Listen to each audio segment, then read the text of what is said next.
अच्छा 370 हटी, मध्य प्रदेश की जनता को क्या मिलेगा उससे? मध्य प्रदेश की जनता 370 हटने पे क्यों वोट दे बीजेपी को? ये राम मंदिर मोदी जी ने बनाया। तो एक काम कर रहा है, फिर उच्च न्यायालय जो है, हाई कोर्ट, सुप्रीम कोर्ट हटा दो। हाँ, उज्जैन में बनाना, उज्जैन में बनाना मंदिर जो 7 दिन की बारिश के अंदर ही बड़े बड़े महर्षियों की मूर्तियां ढहा गई। इतना फर्जीवाड़ा करा, इतना घोटाला करा। आज मणिपुर जल रहा है। मणिपुर पे क्या क्या टिप्पणी है? 70 दिन हो गए। देश 2023 में मध्य प्रदेश में कांग्रेस सरकार बनेगी और 2024 में हमारे नेता राहुल गांधी इस देश के प्रधानमंत्री बनेंगे और जो इंडिया का सपना है वो पूरा करके दिखाएंगे।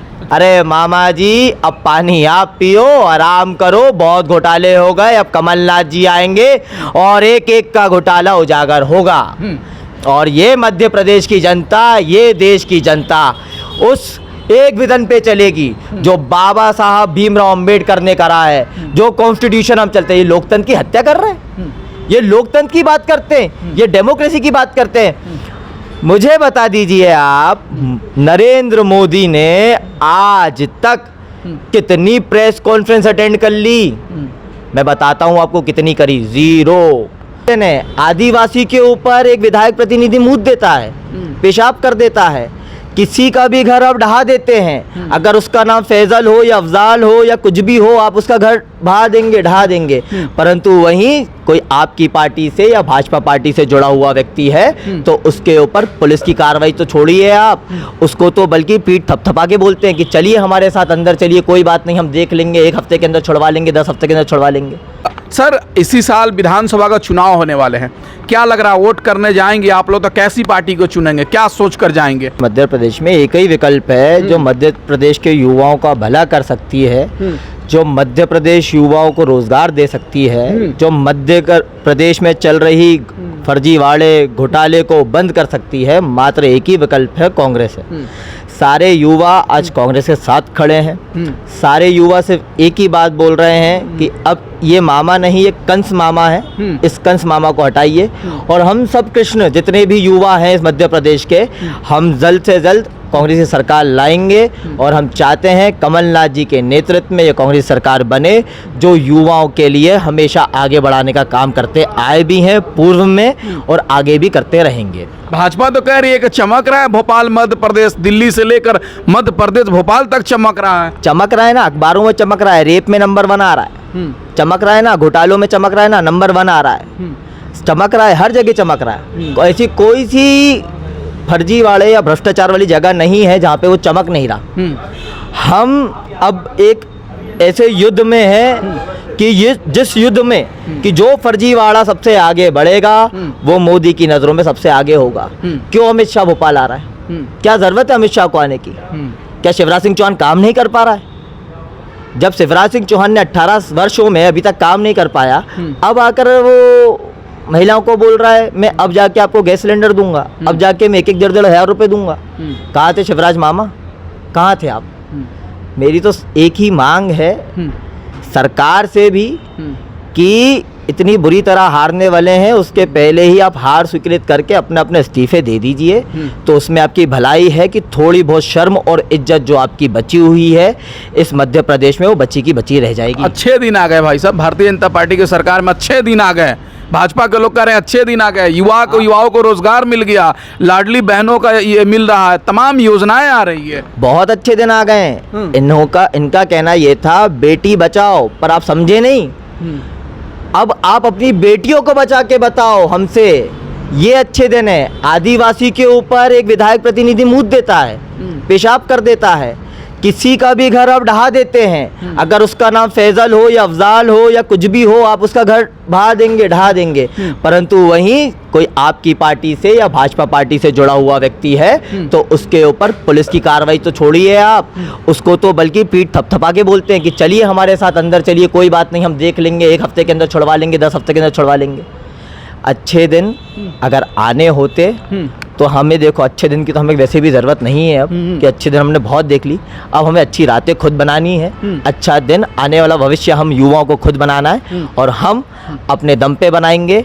इस बार हम कांग्रेस को वोट देके बनाएंगे और कांग्रेस ही एक विकल्प है इस पूरे मध्य प्रदेश में, इस पूरे देश में, जो आने वाले समय में जो देश के युवाओं के लिए सोचेगा, जो बेरोजगारी बढ़ती जा रही है उसके लिए सोच रहा है, जो महंगाई बढ़ती जा रही है उसके लिए सोच रहा है। विकल्प सिर्फ एक ही है, कांग्रेस। फिर बात करेंगे सर, आप क्या सोच रहे हैं भाई, इस बार कांग्रेस को वोट करना है या भाजपा को?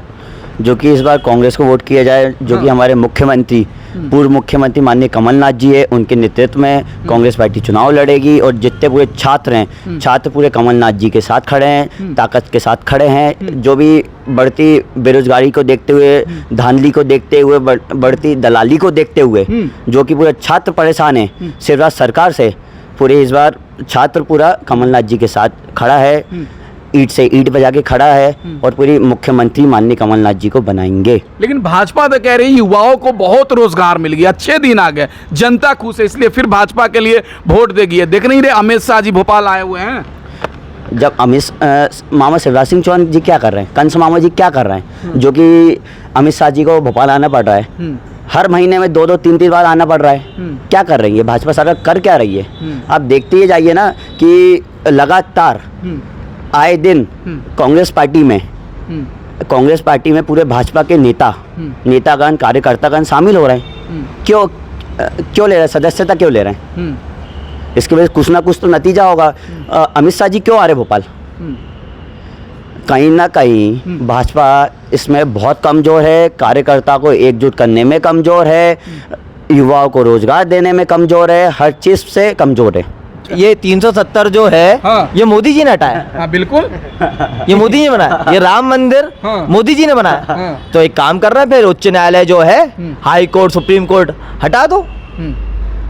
अब आप बस ये बोलना चाहता हूं मैं कि अब सही नहीं लगता आपके थ्रू मीडिया के माध्यम से कि ये मीडिया ही है जो आज के युवा को बरगला रही है, आज के युवा को ये बताना चाहती है कि बेटा पढ़ाई लिखाई में कुछ नहीं रखा, इन चीज़ों में जाओ, यहाँ पे रोज़गार मिल रहा है। मोदी जी कह रहे हैं, यहाँ मैं जा रहा था भाई साहब, तो मैंने देखा टपरी में से एक भाई ने पाइपलाइन निकाल के रखी थी गैस की, और उसने भैया बेहतरीन चाय बना रहा था, उससे नाली में से भी गैस निकलती है।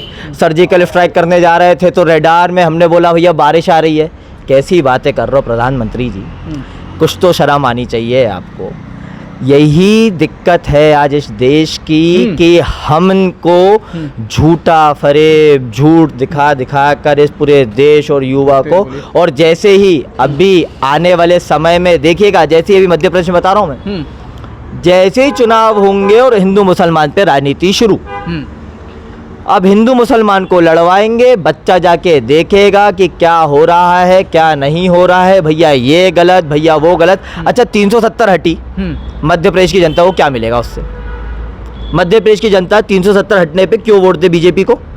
नहीं, भाजपा तो कह रही है ना, पीठ थपथपा रही है कि वो काम 70 साल में कांग्रेस नहीं कर पाई, वो हम करके दिखा दिए। हाँ, उज्जैन में बना ना, उज्जैन में बना ना मंदिर, जो 7 दिन की बारिश के अंदर ही बड़े बड़े महर्षियों की मूर्तियां ढहा गई, इतना फर्जीवाड़ा करा, इतना घोटाला करा। अरे आप बात कर रहे हैं उस व्यक्ति की जिस व्यक्ति के घर परिवार में कोई नहीं, उसका लेना देना किसी से कुछ नहीं। आज मणिपुर जल रहा है, मणिपुर पे क्या क्या टिप्पणी है? 70 दिन हो गए देश के प्रधानमंत्री। स्मृति ईरानी तो कहती है कि केवल आपको मणिपुर दिख रहा है, जहां कांग्रेस की सरकार है, राजस्थान नहीं दिखता है, छत्तीसगढ़ नहीं दिखता है। कांग्रेस के शासनकाल में जहां घटनाएं हो रही उस पर चर्चा कीजिए ना, मणिपुर को छोड़िए, स्मृति ईरानी कह रही है। क्यों छोड़ दे मणिपुर को? आप ही तो महंगाई का डमका लेके बजी थी ना, 2013 में सिंड्रेला बन के निकली थी ना, सिलेंडर सरों पे रख के निकली थी ना। आप ही तो कह रही थी इतनी महंगाई है, इतनी महंगाई है। तब तो 142 बैरल हुआ करता था पेट्रोल, तब भी हम 60 रुपए में देते था, कांग्रेस 60 रुपए में देता था पेट्रोल। आज 122, 123, 113 हो गया है। आप 90 रुपए में दे रहे हो कच्चा तेल। आप महंगाई कितनी बढ़ाते जा रहे हो। और अगर स्मृति ईरानी ये बोल रही हैं मणिपुर के नाम से, तो ऐसा मैडम मैं आपको बताना चाहता हूँ स्मृति ईरानी जी कि आपकी बेटी पर भी अभी आरोप लगे थे। आपकी बेटी ने भी बाहर बार खोल के रखे हैं, ठेके खोल के रखे हैं, तो आप तो विशेषकर टिप्पणी ना दीजिए, क्योंकि आप सिर्फ और सिर्फ चाटुकारिता की राजनीति करती हैं। जहां जहां आपको मोदी जी का शब्द सुनाई देता है, सिर्फ और सिर्फ आप उनकी मालाएं जपती रहती हैं, और मालाएं जपने से काम नहीं चलेगा। 2023 में मध्य प्रदेश में कांग्रेस सरकार बनेगी और 2024 में हमारे नेता राहुल गांधी इस देश के प्रधानमंत्री बनेंगे, और जो इंडिया का सपना है वो पूरा करके दिखाएंगे। अच्छा, भाजपा के विधायक का कॉलेज है वो, और उसके बाद भी उसका निलंबन नहीं हो रहा है। उस कॉलेज पे अभी तक कोई भी कार्रवाई नहीं करी गई। 2 मिनट के अंदर सील कर देना चाहिए। ये ऐसे मध्य प्रदेश में हम जी रहे हैं, जिस मध्य प्रदेश में ऐसे कुकर्मी लोग हैं जिनको सिर्फ अपनी जेब, अपना घर दिखता है। मध्यम वर्गीय परिवार, गरीब तबका, इसकी बात करने के लिए अगर मैं बात करूं, अभी पेपर में पढ़ रहा हूं, भैया किसी समुदाय को चप्पल पहना रहे हैं, भैया किसी समुदाय को पानी पिला रहे हैं। अरे मामा जी, अब पानी आप पियो, आराम करो, बहुत घोटाले हो गए, अब कमलनाथ जी आएंगे और एक एक का घोटाला उजागर होगा। और ये मध्य प्रदेश की जनता, ये देश की जनता उस एक विजन पे चलेगी जो बाबा साहब भीमराव अंबेडकर ने करा है। जो कॉन्स्टिट्यूशन हम चलते हैं, ये लोकतंत्र की हत्या कर रहे हैं, ये लोकतंत्र की बात करते हैं, ये डेमोक्रेसी की बात करते हैं। मुझे बता दीजिए आप, नरेंद्र मोदी ने आज तक कितनी प्रेस कॉन्फ्रेंस अटेंड कर ली? मैं बताता हूं आपको कितनी करी, 0। वो अक्षय कुमार को तो इंटरव्यू देते हैं। अरे बहुत बेहतरीन इंटरव्यू दिया उसको उनने, मैं आम की गुठलियां खाता हूँ, बड़े बढ़िया अच्छा इंटरव्यू लगा। अक्षय कुमार जो व्यक्ति खुद, हम नहीं मान रहे तुम गलत या तुम सही अक्षय कुमार, हम अक्षय कुमार के बारे में कुछ नहीं बोलना चाह रहे। क्यों? क्योंकि भैया वो किरदार में है, और जो मोदी मोदी करेगा वो इस देश में जी पाएगा, जो मोदी मोदी नहीं करेगा वो इस देश में नहीं जी पाएगा। मतलब सिंपल सी बात ये है कि आज की डेट में मीडिया के रूप से हम सभी जनता को ये दिखाया जा रहा है, यदि आपने मोदी के खिलाफ कुछ भी कह दिया तो आप पे राष्ट्रद्रोह, देशद्रोह लग जाएगा। बात सिर्फ मोदी की नहीं, बात सिर्फ अक्षय कुमार की नहीं, हम बात करना ही नहीं चाहते उस बड़े तबके की, हम बात करना चाहते हैं उस निम्न तबके की, हम बात करना चाहते हैं उन बहन बेटियों की, हम बात करना चाहते हैं उस मध्यवर्गीय परिवार की, हम पिछड़ा वर्ग की बात करना चाहते हैं। कितना घोटाला करके कहाँ गई स्कॉलरशिप बच्चों की?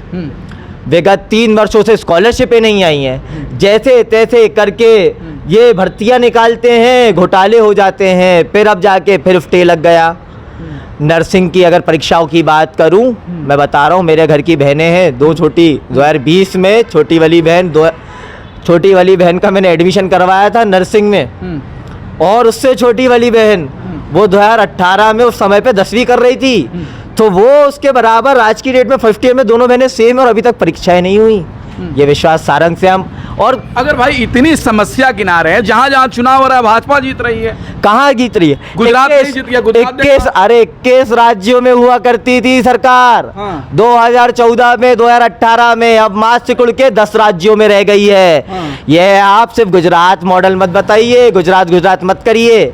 गुजरात की जनता को जो करना है वो अपने हिसाब से कर रही है। उन्हें जैसा भविष्य कांग्रेस ने दिया था, वो अपने भविष्य को गर्त में करते जा रहे हैं। और हम तो ये बोल रहे हैं ना, अगर गुजरात की जनता संतुष्ट है मोदी जी से, तो लाइए मोदी जी को, बुलाइए मोदी जी को। क्या विकास कर रहे हैं गुजरात में मोदी जी? पहले के ठेकेदार, पहले के समाज के ठेकेदार आज भी गुजरात में काम कर रहे हैं। बड़ा आदमी और बढ़ते जा रहा है, गरीब आदमी और गरीबी में जाते जा रहा है। तो अभी हम भोपाल में हैं और हमारे साथ युवा थे जो छात्र हैं, इसी भोपाल के रहने वाले हैं। इनसे हमने जानने का प्रयास किया कि आखिर मोदी सरकार और शिवराज सिंह चौहान जी का जो दावा है कि युवाओं को रोजगार देने में बेहतर काम कर रहे हैं, कितना ये लोग उनके बारे में सोच रहे थे। इनसे तमाम मुद्दों पर हमने बात किया, और बात ये भी किया कि आने वाले समय में किसकी सरकार बनेगी। ये इनकी राय थी कि इस बार परिवर्तन होगा और देश में और मध्य प्रदेश में कांग्रेस की सरकार बनेगी। ये इनकी राय थी। आपकी राय क्या है? प्लीज़ कमेंट करके प्रतिक्रिया दें, और हमारे चैनल से नहीं जुड़े हैं तो प्लीज़ चैनल को सब्सक्राइब करके जुड़ जाए।